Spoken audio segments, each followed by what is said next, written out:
So, empathy is one of those words for me. It's very fraught with meaning and misinterpretations and stuff like that. But anyway, this is my empathy story. I have gone through, believe it or not, a worse time than normal recently, and was kind of hitting a bit of a wall. I think I've been describing it as, and so I wanted to take some time out.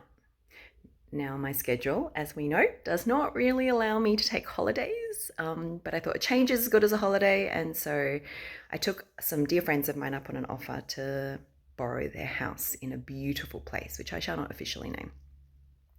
I drove up there and, I had it in my mind that, I just love myself. I would, walk forests and stare at sunsets and cry and flail and heal and meditate and do yoga.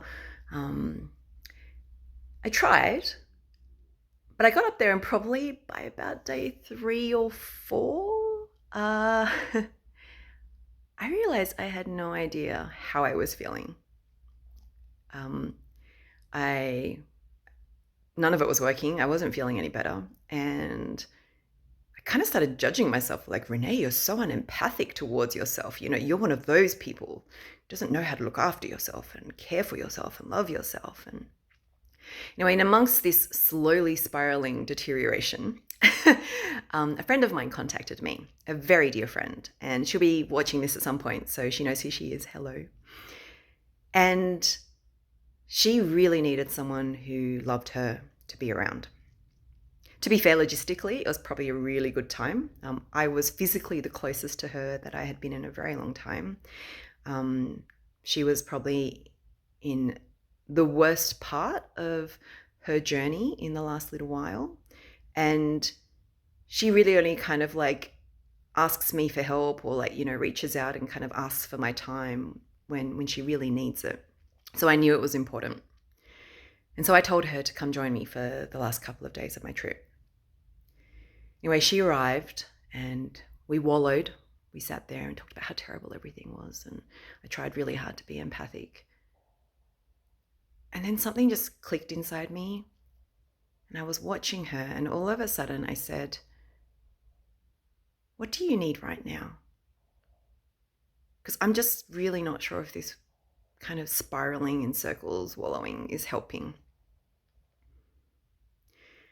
I think at first she thought that was a really weird question. I think I thought it was a really weird question. But after a little bit of time, she actually said, I need you to help me. I need you to guide me. And so I did.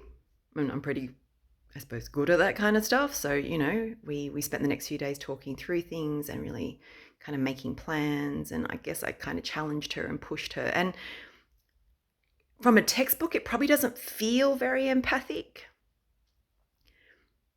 But I have a feeling it might have been the most empathic, compassionate, caring thing that I could have done.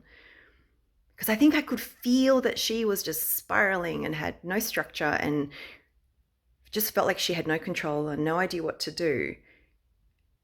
And my gut said to me, maybe she needs guidance. Maybe she does need some advice right now. Maybe she does need something like that. And so I asked her, and I think that's the difference, is I asked her, what does she need? And she told me. So funnily enough, it turned out to maybe be really empathic to do what I did. But in hindsight, the most interesting thing is I think that was the most empathic thing in the entire trip that I did for myself. I think part of the reason I asked her was because actually I just couldn't keep wallowing. I couldn't sit with her because my own reserves were so low, and I was finding it really hard to find the emotion to be in that place with her. And I needed to get out. So the empathic thing that I did for myself was to be honest with her about that and to look after myself and keep whatever reserves I could, to acknowledge that I was also going through my own stuff as well. It's funny, isn't it? How empathy can turn up in the weirdest of places.